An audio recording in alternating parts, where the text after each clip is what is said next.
Hey there, hi there, ho there. It's another episode of Talking TSL. It is the season kickoff episode of Talking TSL. I'm your host, JFace907, the manager, owner, user, man behind the sticks, man with no skill of Newcastle United. And I am joined by my co-host, just as he was for the draft preview show, none other than the man who is so fresh and so clean, so fresh Kev. How you doing tonight, so fresh Kev? I'm good, Jay. Glad to be here. Glad to open this up and get us ready for this week's season kickoff. All right. So we're going to do a few different things here. I sent out a little flash poll to our members of the Tradition Soccer League to make some predictions about how the season's going to go, give us some general impressions on EAFC 24, with the game now just about a month, a little less than a month since it's hit stores, and probably a month exactly since early access. My timelines are all confused here. I'm just super stoked for another game that's coming out later, but that's beside the point. We're here for soccer, gosh darn it. And we do have our lovely members. Look, I'd say about a good 12 of us, 15 that are in the Discord as well, that are more than welcome to jump in when I do open up the microphones for them, that may be able to provide some insight as well. But we'll do the predictions. We'll maybe throw some spice in here because the S in a Tradition Soccer League sometimes stands for spice as well. But let's get right into it right away with first impressions of EAFC 24, the first version of this game without the FIFA naming. I have to admit, I sent out the poll, asked people how much they've played, and one of those options on there was yet to kick off, only roster download.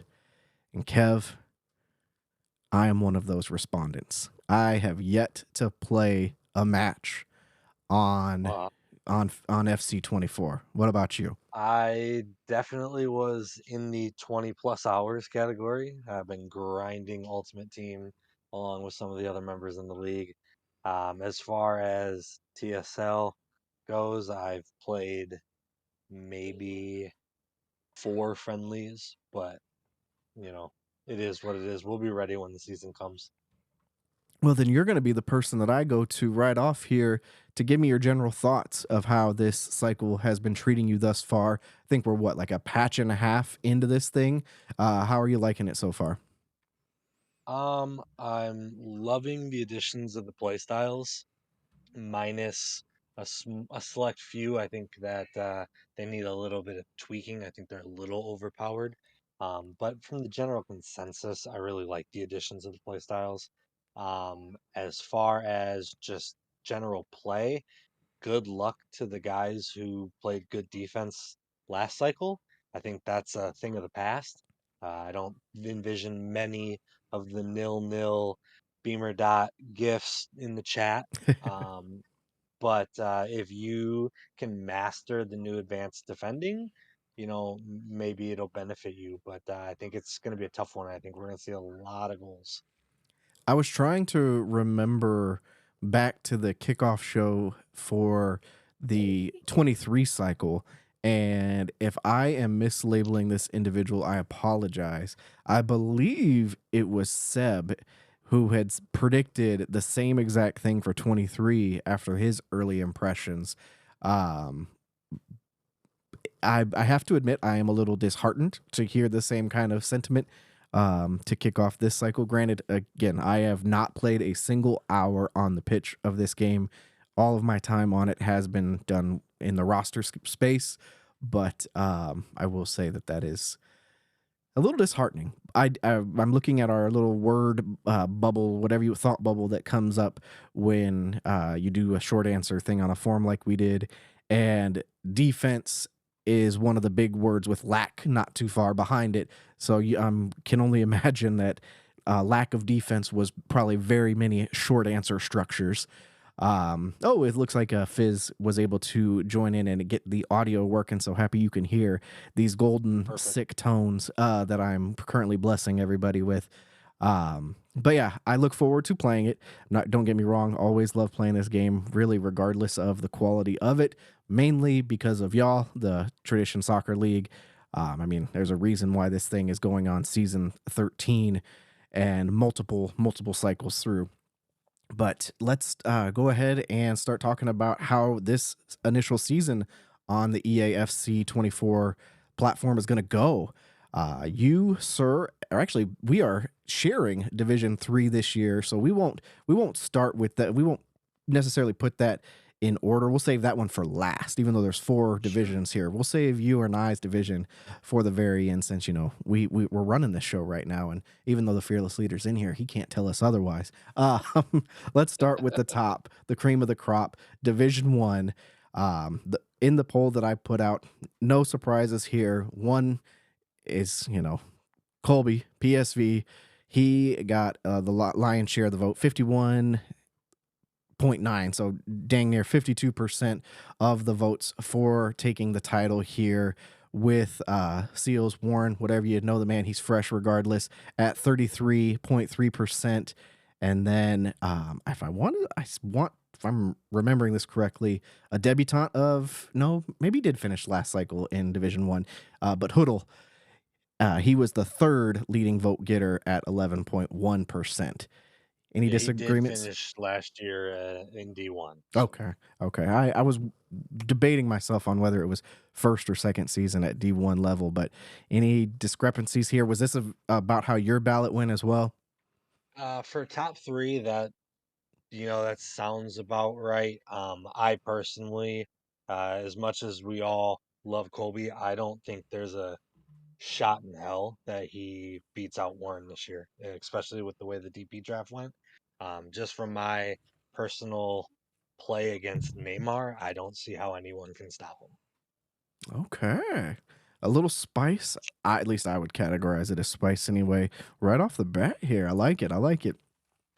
I I will be toned down in the spice department, and be going chalk here, and we'll say that I do think Colby will take the first season. Maybe we do see Warren grab a season here and there as we go along our journey on this cycle, but I do think for the first season it will be Colby with Warren right on his tail. No doubt about that. Moving onward to Division 2.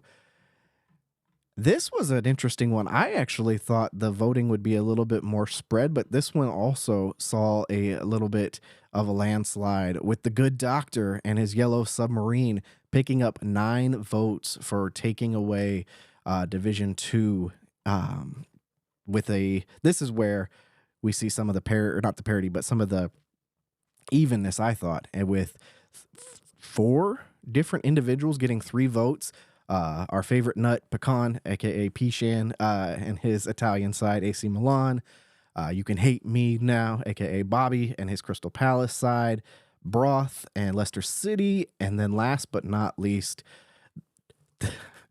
this was not a typo. I mean, you guys could have figured that one out. But Tottenham, the Spurs with and keeper being the other individual getting 3 votes here. Where do you ultimately lie on Division 2?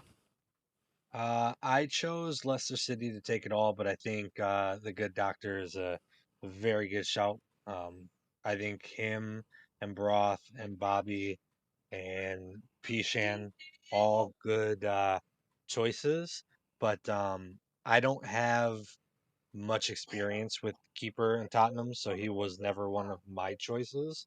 But I I could see it from what I've heard from other people. I think he's a hell of a player. That was the surprising shot to me, though. I will say, as someone who is very familiar with keeper and was a little bit of my bitterness to why the spelling typo was there, because he ultimately knocked me out of the promotion playoffs as we wrapped up the 23 cycle. Very solid player who I definitely could see, um, either just being a cycle long detour, or maybe finding his way up into Division One at one point during the cycle. He's that solid. I think he did draft well enough to continue or to support that solid play. But yeah, my vote personally went to Crystal Palace. Something he usually finds a way to get up there in D1.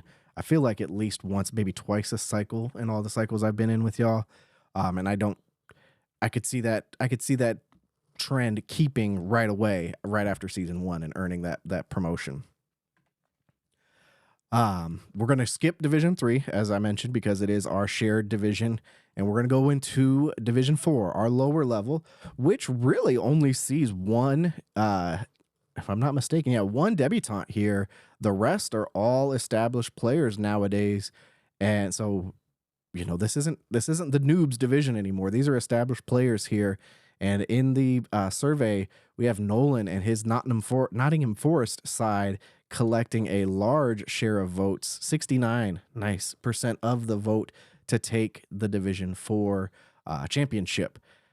I do not honestly remember where I went with this, but I could definitely agree with him taking first this season. I'm trying to see real quick who I can see was second, and it looks like it was a multiple leveled tie for second play or for the second leading vote getter with Zcar's Anderlick side and the Moose being loose in Leipzig, and then Mickey Mouse FC, aka Orlando City, KJ Lamb also being second place in terms of the voting here.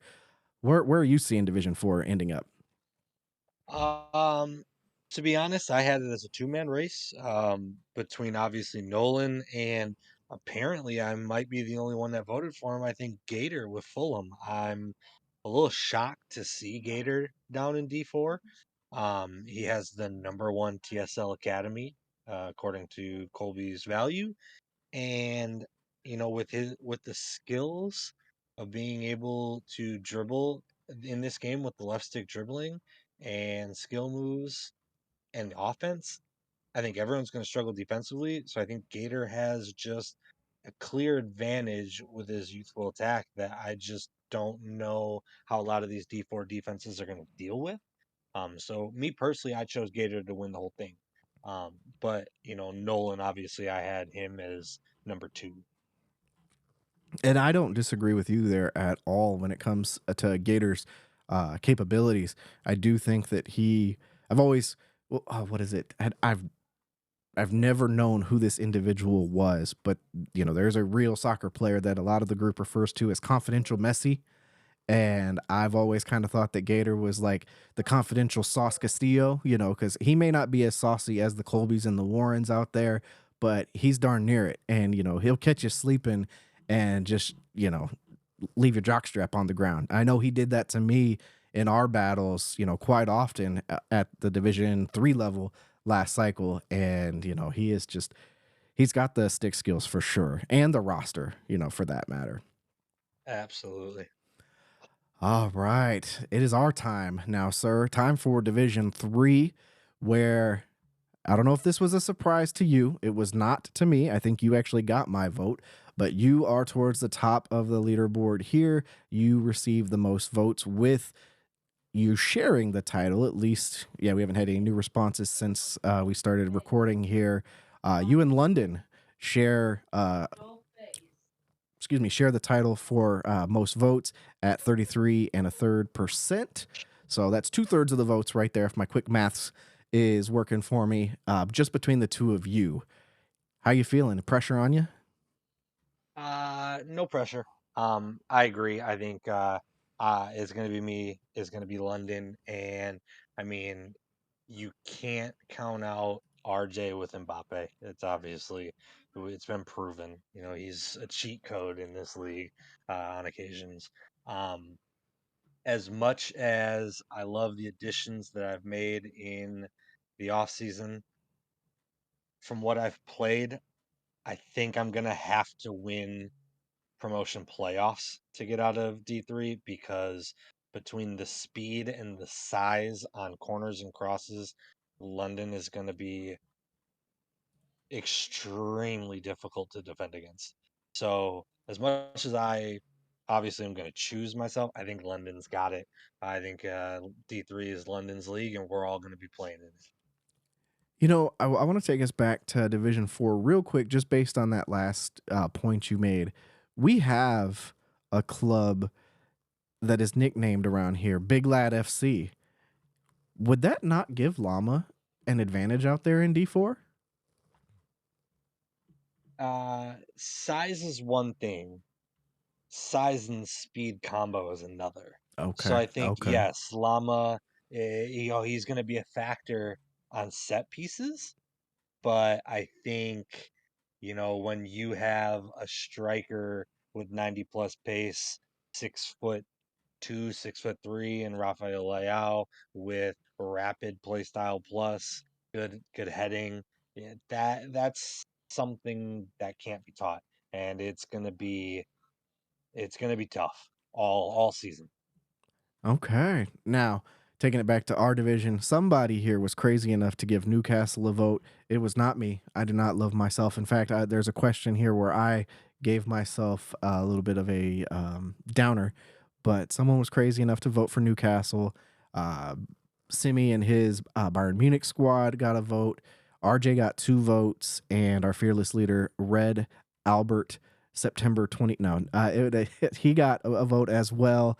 And the third highest vote getter, I have not brought up his name yet, but what is the man that has more innuendo than a romance novel, Mr. Alan Diggs TD, aka Steele?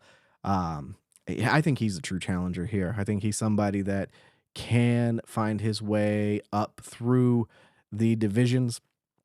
I don't know if maybe I think maybe it might take some time. He doesn't have Mbappe, this time around, so it may take some time to find his wingman, his go-to player. But I do think once he gets settled in, it's going to be showtime out in Dortmund. Yeah, I'm really he's out of every all 40 teams in the league. I think Dortmund is the one I'm most excited to see how they transition into the new game without Mbappe. I think, we kind of overlooked the skill set because of Mbappe. So I don't truly know the actual player behind the sticks. So I'm intrigued to see what he can do without having that number one overall player and see if everything transitions the same way or if there is some sort of fall off. Speaking of Steele and Mbappe, he acquired Mbappe via trade. A Yes. very controversial trade, one might say not. Um, but we have seen approximately 21, 22. I lost count. Honestly, I can't count that high in the first place.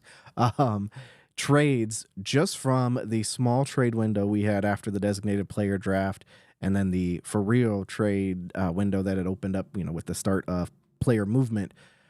I put out in the poll how many more do we expect to see until the trade deadline, and the number one vote response was about a fair amount, maybe another 10 to 15, with the second leading vote being the not very many, maybe 5 or so. I personally, I'll be lucky if I make one trade before this first season's trade deadline. I'll be lucky if I make 3 all cycle. So I would say, just because I think everybody's like me, that it's going to be in the not very many, maybe 5 or so category. Where did you land on this topic? I also went with the not that many up to five categories. Well, I think the introduction of that small trade window in between drafts, it really sparked a lot of conversation. So I think a lot of trades went down beginning of the season. A lot of trades went down, and I think it's going to kind of level off. I think the people who wanted to move players moved players. So I don't necessarily know that there's a whole lot left to move that's going to be what's a nice way to put it? A good value for both teams that would be making a deal. I think the only teams available to trade people, they're not willing to take a pay cut, obviously. Um, so I don't think there's going to be that many. And I think that, the people who did have people to move to get some of these players, they don't, one of our favorite, guests out there, they don't have the facilities for some of these trades anymore. So I don't think we're going to see that many. I don't think you have the facilities, big man. That, Yes. yes, one of our favorites around here. That and his ass ain't even reading. Something I don't think you have the facilities for that, big man. perfect. There it is. There it is. Great I timing. love it. Well timed. That was beautiful. Beautiful, beautiful, beautiful. I wish there was a voice behind the his ass ain't even reading, because that would also Yeah. be awesome. But well done with the soundboard, sir.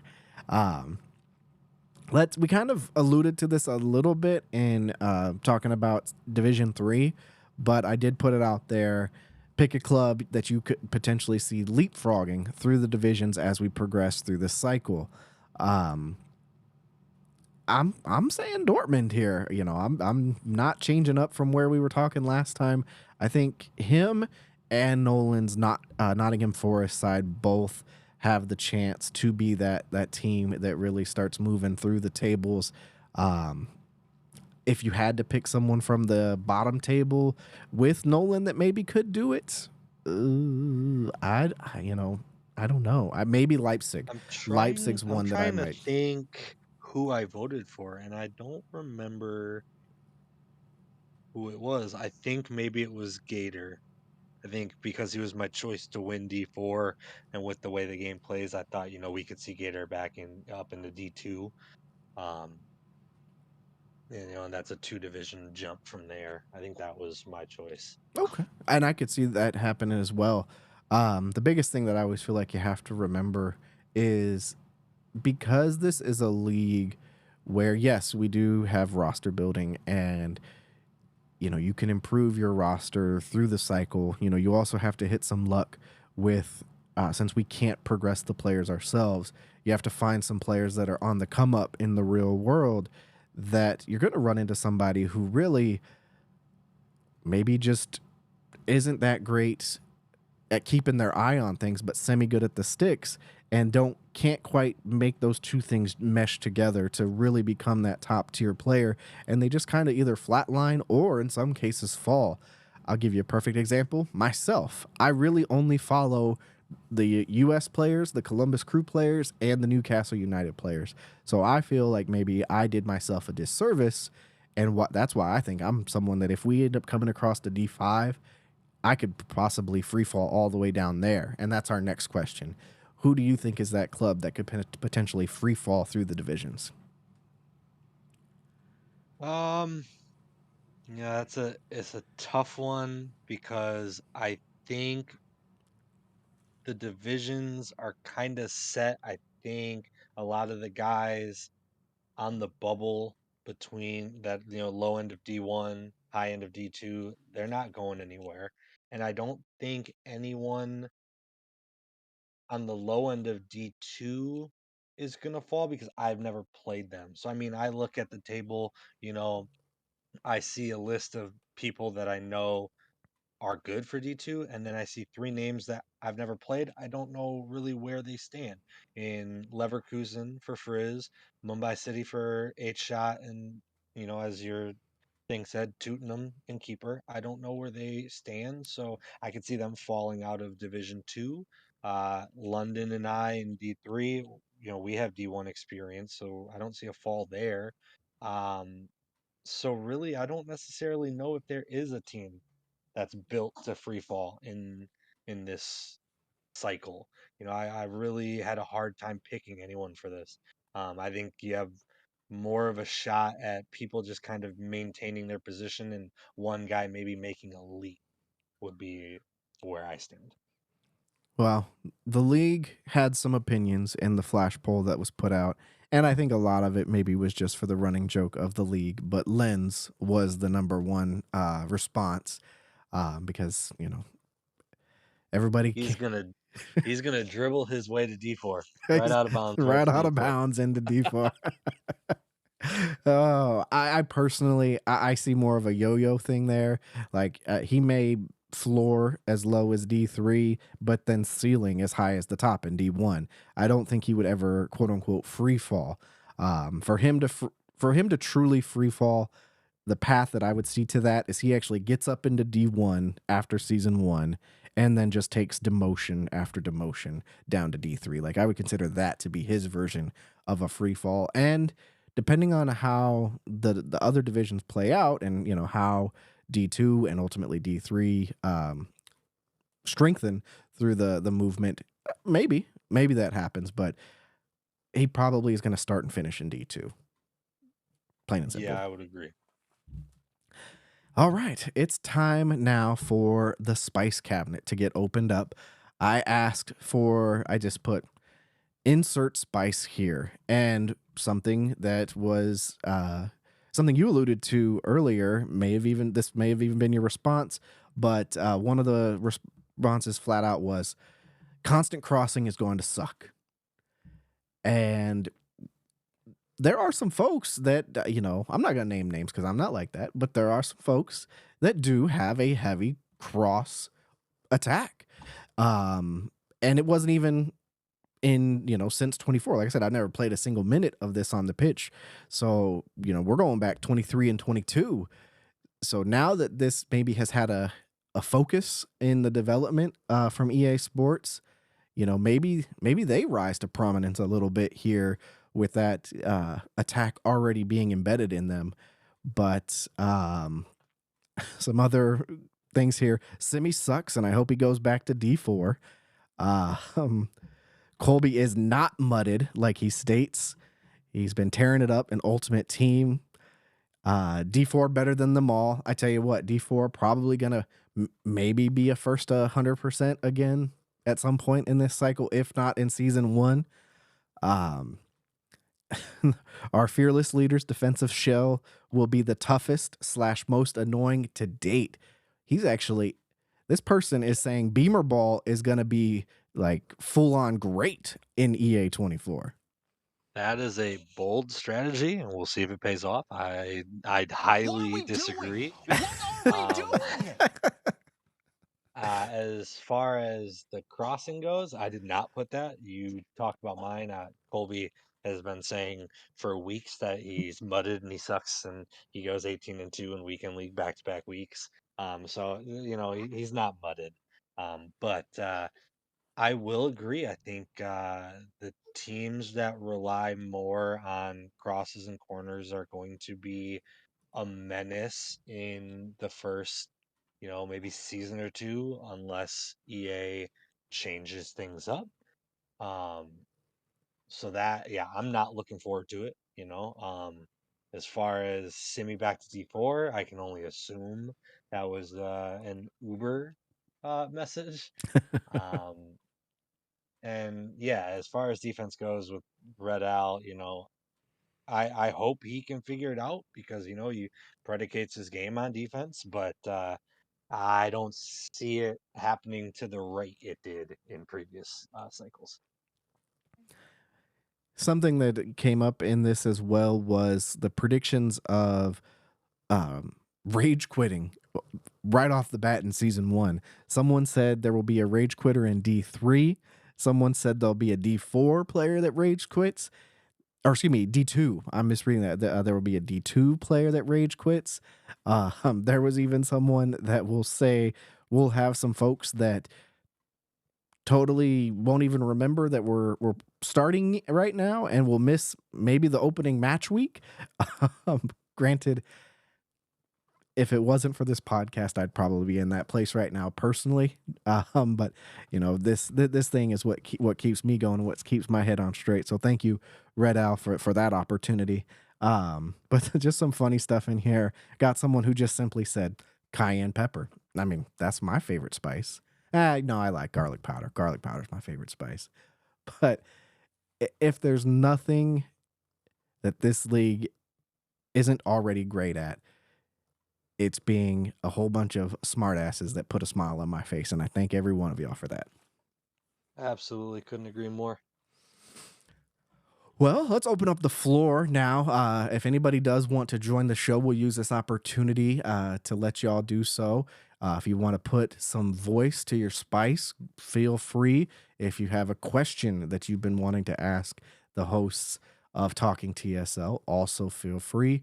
But yeah, the time is now yours. I'm not going to wait for awkward silence. Please jump in and cut me off if you're going to. If you're not, I'm just going to end the show. But definitely looking forward to the season 13 here, lucky number 13 on EAFC 24. It's going to be fun. It's going to be a whole lot of fun. Hopefully we do a lot more talking TSL. Yeah, it's going to be a good time. I'm really looking forward to it. Kev, now it's your turn to filibuster. No one's unmuting yet. So maybe just closing thoughts at this point. I agree with your sentiment. I'm excited for what is to come with EAFC 24. I think TSL is in a spot to really strengthen the manager base. I think we're, at a spot where we're not going to see a lot of movement between managers. Um, and I'm looking forward to the divisions kind of settling in and seeing where everyone falls after about 2 seasons, where the game progresses to after about 2 seasons. Um, but yeah, overall excited. Glad to be back in fully to the fray. And anyone else have anything they want to say? No, I think no one unmuted during that speech. So I'll go ahead as I do on the Frozen Fin on the Tundra Take Podcast Network. Find us on Spotify or wherever you get your podcasts. It's a show that I host with my son, and we talk Dolphins football. Okay, that was enough shameless plugs. I do have one more thing. Okay, yes. I'll turn the soft music down. The opening night, tomorrow night, matchups. Oh, yes. We do have those. Thank you for the reminder. Yes, that's really the whole reason why we're even here, is to discuss what matchups we're going to feature for the streams, the kickoff streams. Yes. Each division, thank you so much. That totally slipped my mind. Each division will feature a special kickoff match tomorrow night. So if you're listening to this on Tuesday, it'll be Tuesday night, tonight, so to speak. If you're listening to this on Tuesday, if you listen to it any other day past Tuesday, sorry you missed it. So sad. But we have in Division 1, we're going to kind of almost like stagger these a little bit in terms of divisions. I would say let's go in order of time slots. So Division 1's going to kick us off, and it's going to be Inter Miami against IX. That is who Warren is, right? Yes. Yep. And that's going to be at 9 o'clock Eastern. 9 o'clock Eastern, 6 o'clock Pacific. And then we're going to kick it over to Division 4, where it's going to be the projected, at least according to this poll, projected Division 4 winner, Nolan and his Nottingham Forest side, taking on Z-Car's Anderlecht side at 9:30 Eastern, 6:30 Pacific. We then jump up to D3, our division, where, I mean, this is your main event of the evening. If I have anything to say, I don't know why. Well, maybe he's calling this prime time, so to speak. But if this were a wrestling card or a boxing card, this would be the main event of the evening right here.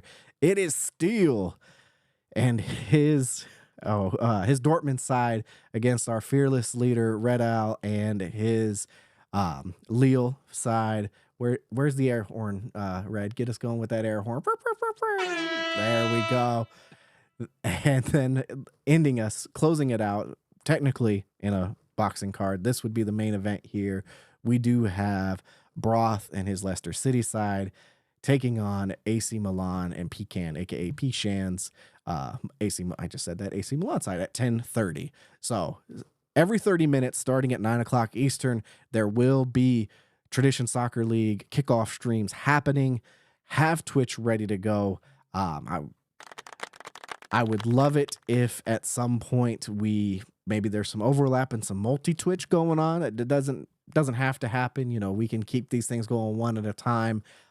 If I was not to tease you guys at all, but if I was off work in time, I would have loved to have hosted these and provided live commentary, but maybe we'll work something out next time.